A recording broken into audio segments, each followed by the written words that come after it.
भौजी देवरा भइल दीवाना, ए भौजी देवरा भइल दीवाना, ए भौजी देवरा भइल दीवाना, ए भौजी देवरा भइल दीवाना।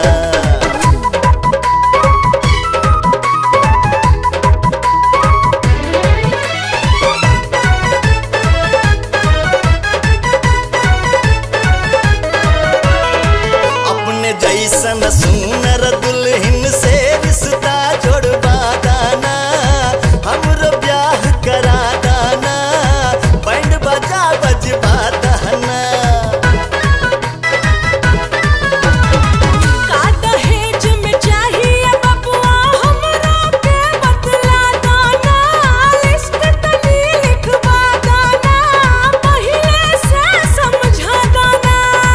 दू कपड़ा में लईकी चाही, दू कपड़ा में लईकी चाही, ना चाही कोनो खजाना, ई तोहर देवरा भइल दीवाना। ए जी समझलू, ई तोहर देवरा भइल दीवाना, ए मैडम देवरा भइल दीवाना, ई तोहर देवरा भइल दीवाना, बलम जी देवरा भइल दीवाना।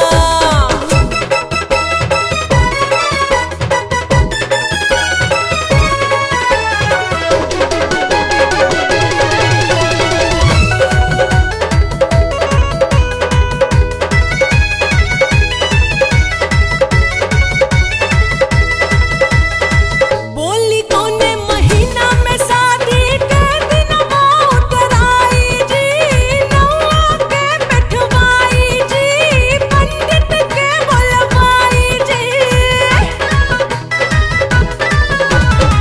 जबले बाप न बेटी के अपना हमरा के देखलाई जी, समझ में कैसे आई जी, कैसे बात बुझाई जी।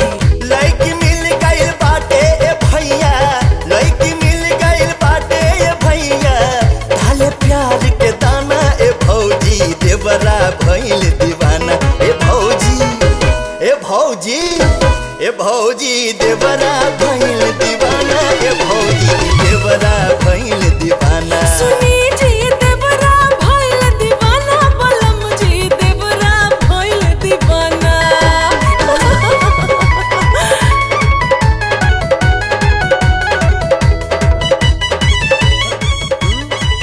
रुक कहेंगे लारे और नाचा ना। कहा भैया।